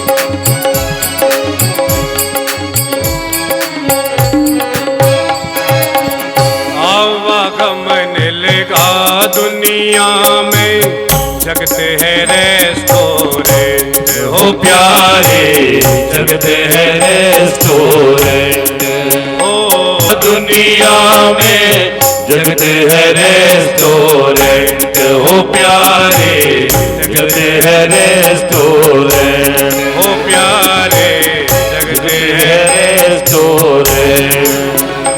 हो अंत समय में उड़ जाएंगे, अंत समय में उड़ जाएंगे, तेरे दम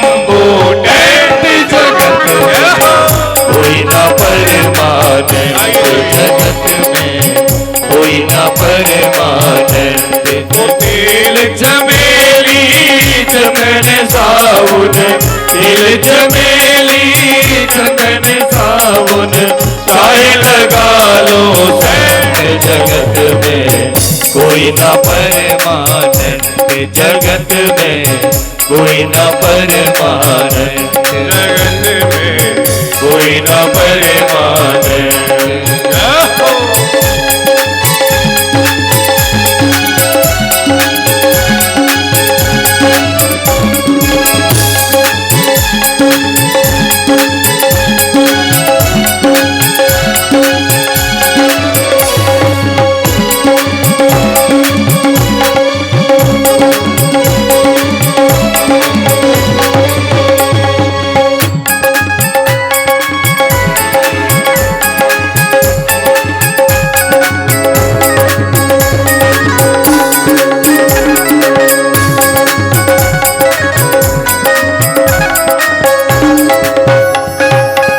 राष्ट्रपति हो कर्नल जरनल या हो लेफ्टिनेंट हो प्यारे या हो लेफ्टिनेंट हो राष्ट्रपति चाहे कर्नल जरनल या हो लेफ्टिनेंट हो प्यारे या हो लेफ्टिनेंट ओ काल सभी को खा जाएगा काल सभी को खा जाएगा लेडीज हो या जैस जगत में कोई न परमानंद जगत में कोई न परमानंद तेल चमेली चंदन साबुन तेल चमेली चंदन साबुन चाहे लगा लो सैंध जगत में कोई न परमानंद जगत में कोई न परमानंद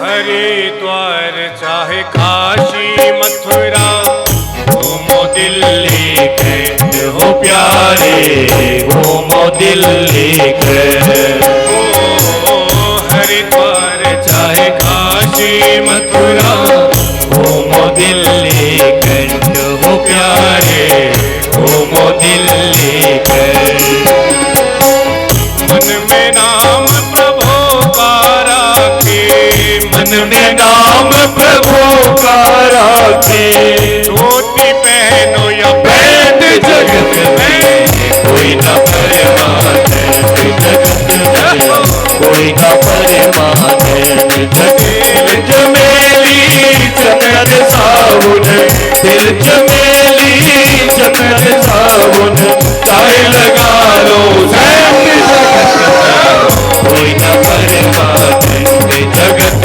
में कोई न परमानंद जगत में कोई न परमानंद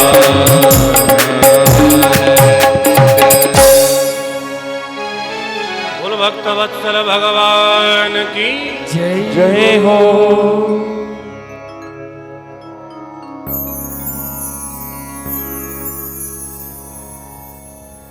तो हिरण्यकश्यप जी ने अपने बेटे प्रहलाद को भेजा, जाओ बेटा जाओ। दोनों आचार्यों को बुलाया और दोनों से कहा भी देखो तुमने ये मेरे बेटे को क्या पढ़ाया। अरे हमने तो कहा था कि दैत्य नीति का पाठ पढ़ाना, परंतु ये तो भगवान का नाम लेने को कह रहा है। तो दोनों आचार्य हाथ जोड़ करके बोले महाराज हम आपकी सौगंध खा करके कहते हैं हमने आपके बेटे को भगवान का विषय बिल्कुल नहीं पढ़ाया, न जाने कहां से पहले से ही पढ़ करके आया।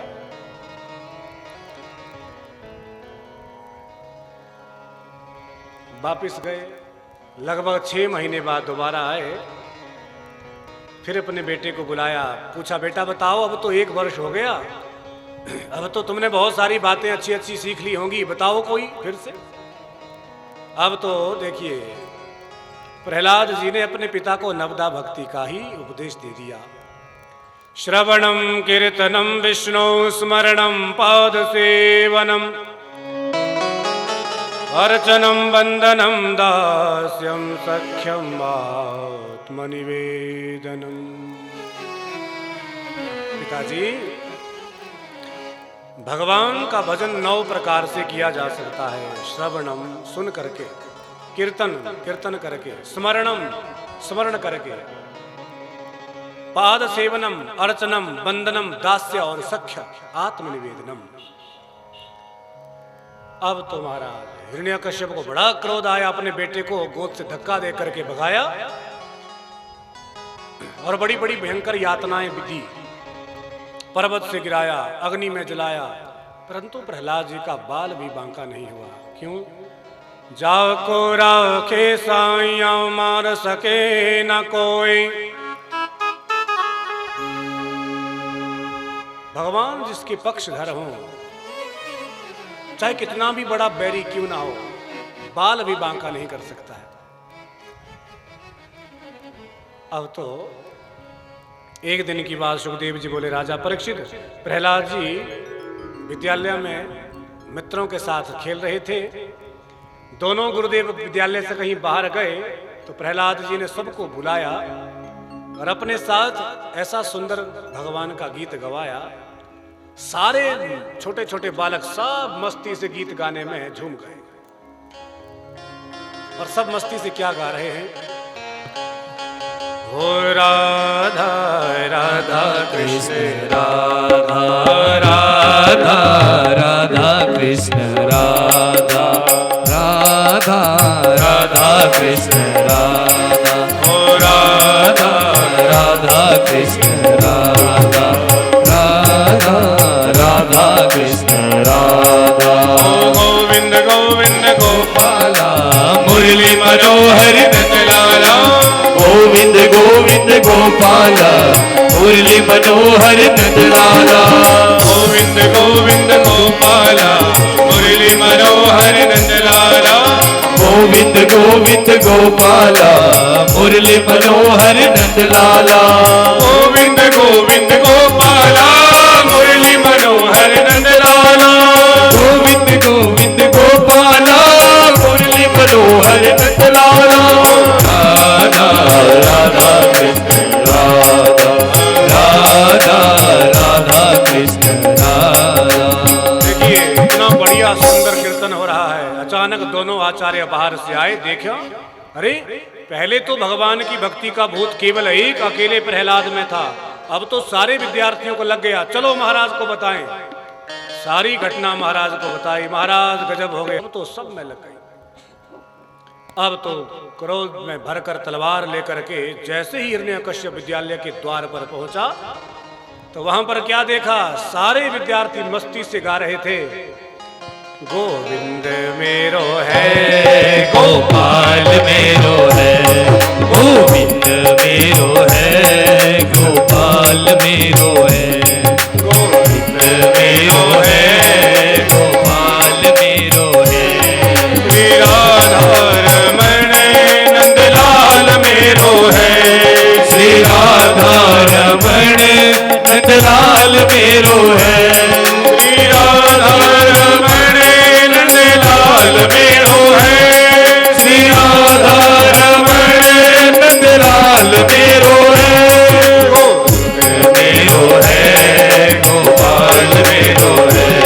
गोविंद मेरो है गोपाल मेरो है। सारे विद्यार्थी मस्ती से झूमते हुए गा रहे थे। हिरण्यकश्यप दौड़ करके आया, प्रहलाद जी को पकड़ा, जकड़ा और क्रोध भरी वाणी से बोला, अरे प्रहलाद, तुम जिस भगवान का भजन कीर्तन कर रहे हो, बताओ वो तुम्हारा भगवान कहां है?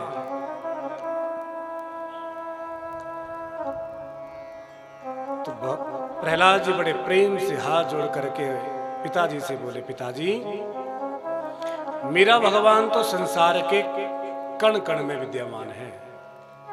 और पिताजी, आपके भीतर से जो क्रोध भरी वाणी में बोल रहे हैं ना, वो भी तो मेरे प्रभु ही परमात्मा ही हैं।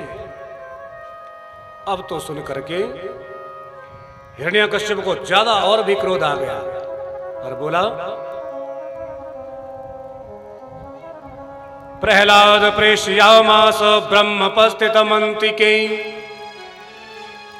तात पशमोयोपेहि स्वपित्रे कुपितं प्रभो साक्षात् श्री प्रेषिता दृष्ट्वा दैत्या त्वमद्भुतम् सत्यं विधातु निवृत्य भाषितम्। हिरण्यकश्यप ने जब कहा कि बता तेरा भगवान कहाँ है, तो प्रहलाद जी बोले, पिताजी मेरा भगवान सब जगह है। पास में एक बहुत बड़ा खंबा था। तो हिरण्यकश्यप बोला, अच्छा यदि तुम्हारा भगवान सब जगह है तो क्या बता इस खंबे में भी तुम्हारा भगवान है? कस्मात् स्तंभे न दृश्यते, तो इस खंबे में वो दिखाई क्यों नहीं दे रहा है? अब तो प्रहलाद जी बोले, पिताजी इस खंबे में भी मेरा भगवान है। जहां प्रहलाद जी ने कहा खंबे में भगवान है, तो सुखदेव जी बोले, राजा परीक्षित, प्रहलाद जी की हामी भरते ही तुरंत खंबा फट गया और सचमुच उसमें से भगवान नरहरि रूप में प्रकट हो गए। बोल नरसिंह भगवान की जय हो। जिन नरसिंह भगवान की प्राण प्रतिष्ठा का ये समारोह चल रहा है, तो वही भगवान नरसिंह आज खंबे से प्रकट हो गए अपनी भक्त की बात रखने के लिए। प्रहलाद ने कहा खंबे में भगवान है, तो भगवान खंबे से ही प्रकट हो गए। अब आधे नर आधे सिंह। पहले तो हिरण्यकश्यप थोड़ा डर गया, परंतु फिर विचार आया ये कोई भी होंगे, मैं इनसे डरने वाला नहीं। मुझे बड़े बड़े वरदान प्राप्त है। भगवान बड़े क्रोध में थे, गर्जना तर्जना करते तुरंत हिरण्यकश्यप को जकड़ा पकड़ा और अपनी गोद में लेटाया, सुलाया। हिरण्यकश्यप बोला, महाराज आप कौन हैं? भगवान बोले, मैं भगवान हूं, नारायण हूं। मुझे देखो, मेरा नाम है नरसिंह। महाराज फिर भी मैं आपसे नहीं डरूंगा, क्योंकि मैंने ब्रह्मा जी से वरदान प्राप्त किए हैं कि कोई मुझे नहीं मार सकता। भगवान बोले, ब्रह्मा जी ने मुझे नहीं बनाया है, अपितु मैंने ही ब्रह्मा जी को बनाया। अच्छा महाराज, तो वरदान बहुत है। ऊपर मरूं ना नीचे मरूं। भगवान बोले, तू ना जमीन पर है ना आसमान में, तू तो मेरी गोद में है। महाराज भीतर मरूं ना बाहर मरूं। बोले, बेटा तू ना भीतर है ना बाहर है, तू तो दरवाजे पर है, देहली पर। दिन में मरूं ना रात में मरूं। भगवान अभी ना दिन है ना रात है, सायंकाल का समय है। तो महाराज अस्त्र से मरूं ना शस्त्र से मरूं। भगवान बोले, तुझे मारने के लिए लंबे लंबे नाखून ही बहुत है। महाराज वरदान एक और भी बच गया, मानव से मरूं ना दानव से मरूं। बोले, मैं ना मानव हूं ना दानव हूं, आधा नर आधा सिंह। महाराज एक वरदान और रह गया, 12 महीने में किसी भी महीने में नहीं मरूंगा। भगवान बोले, मैं जानता था कि तुम जैसे दुष्ट दुराचारी ब्रह्मा जी से ऐसे ऐसे वरदान मांगेंगे, परंतु मैंने पहले से ही बंदोबस्त कर रखा था कि 13वां महीना भी होगा। और बेटा आजकल 13वां महीना ही चल रहा है, अधिक मास, पुरुषोत्तम मास। और ये हमने तुम जैसे राक्षसों को, दुष्टों को मारने के लिए ही बनाया है। तब तो भगवान नरसिंह भगवान ने लंबे लंबे नाखूनों से तुरंत हिरण्यकश्यप का पेट विदीर्ण कर दिया और नसों को हार बना करके अपने गले में धारण कर लिया। बोल नरसिंह भगवान की जय हो। सारे यक्ष गंधर्व किन्नर देवता लोग आए भगवान का क्रोध शांत करने के लिए, परंतु कोई भी भगवान का क्रोध शांत नहीं कर पाए। देवता लक्ष्मण जी के पास में गए, देवी जी चलो, आपके स्वामी ने बड़ा भयंकर रूप बनाया है। बढ़िया देवी लक्ष्मी 16 श्रृंगार करके आई, हाथ में पूजा की थाली छमछम करती हुई। जैसे ही भगवान नरसिंह की आरती करने के लिए चरणों के सामने से थाली घुमाते घुमाते मुखमंडल तक थाली पहुंची। भगवान नरसिंह ने एक दहाड़ लगाई, सो दैया मैया करते हुए थाली हाथ से छूट गई और लक्ष्मी जी भी बैकुंठ भाग गई। हे भगवान, मैंने ऐसा भयंकर रूप आज तक नहीं देखा।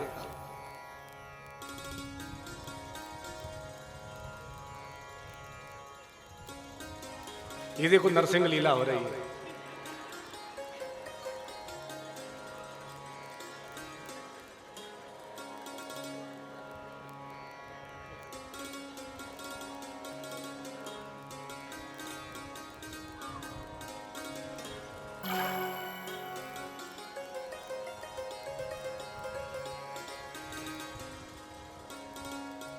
अब तो भगवान का कोप जब लक्ष्मी जी भी शांत नहीं कर पाई तो सारे देवताओं ने निर्णय किया भाई अब तो प्रहलाद जी ही कुछ कर पाएंगे। प्रहलाद के लिए ही भगवान ने रूप लिया है। प्रहलाद से प्रार्थना की, प्रहलाद जी गए, प्रहलाद जी ने भगवान की स्तुति की, भगवान का कोप शांत हुआ। भगवान ने प्रहलाद को अपनी गोद में बैठाया। थोड़ा इन बालकों को शांत करना पड़ेगा महाराज, क्योंकि सबकी दृष्टि वही है।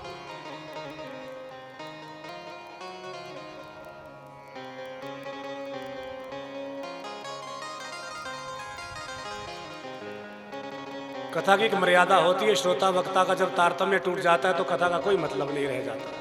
तो इसलिए ये हास परिहास का मंच नहीं है, तो थोड़ा आप बालकों पर ध्यान दें, जिसके भी बच्चे हैं।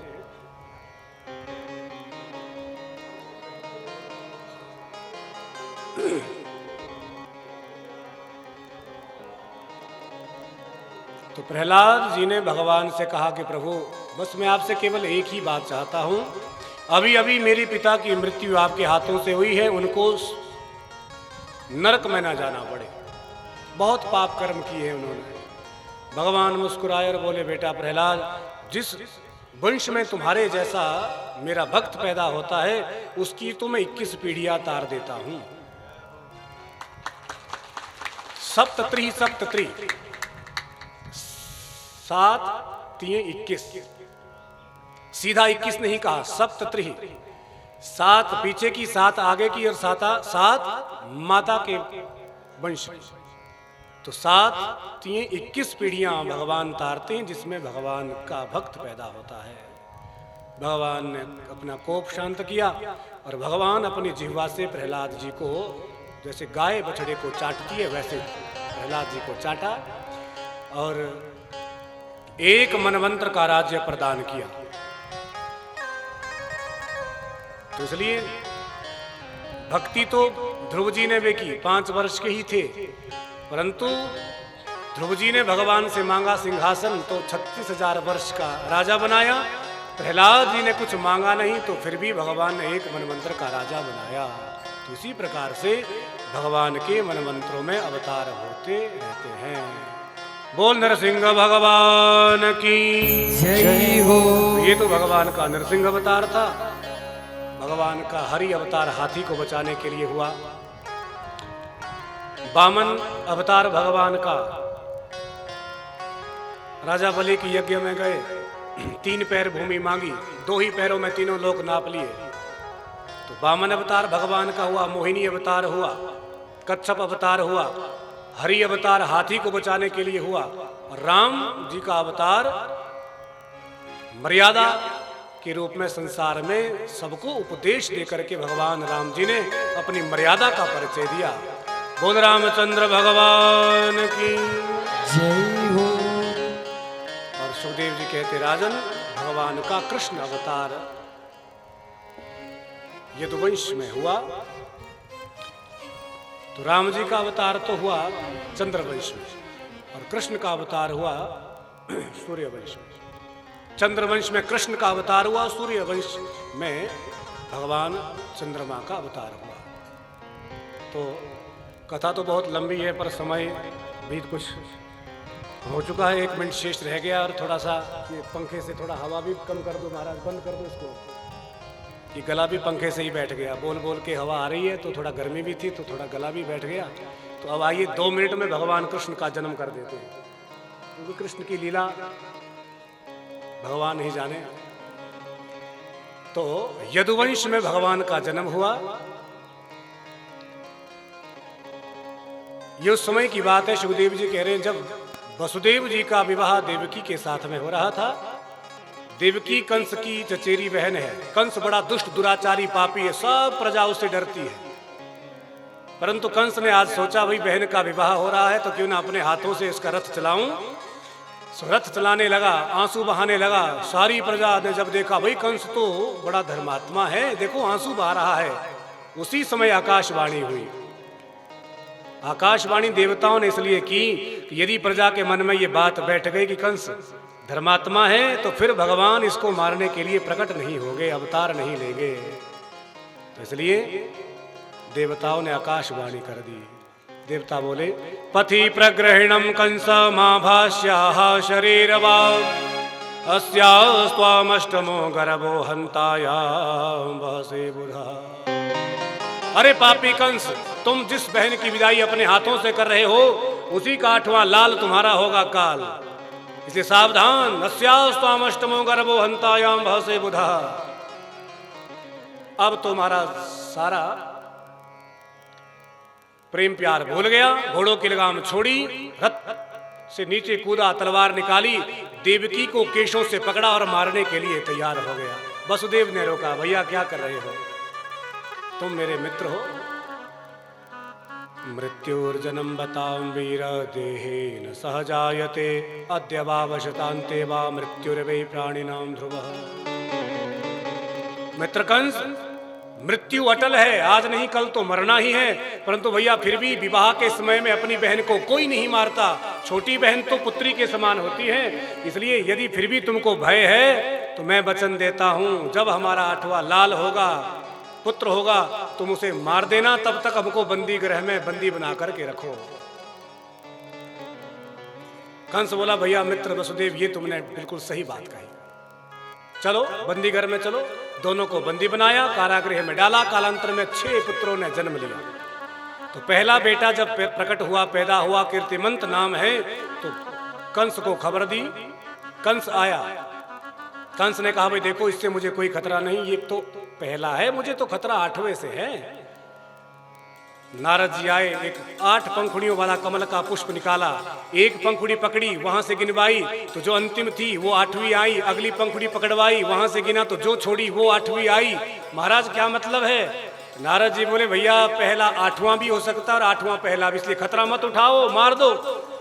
क्योंकि नारद जी ने तो जानबूझकर इसलिए कहा कि बालकों की हत्या करने से ही तो कंस के पाप का घड़ा भरेगा और तभी भगवान अवतार लेंगे। बालक को मार दिया, 6 बालकों को मारा। 7वें के रूप में भगवान ने शेषनाग को भेजा, और जब शेषनाग जी गर्भ में आए, भगवान ने योग माया को आदेश दिया, जाओ देवी 7वें बालक का संकर्षण करके गोकुल में रोहिणी के गर्भ में इस बालक को डाल दो।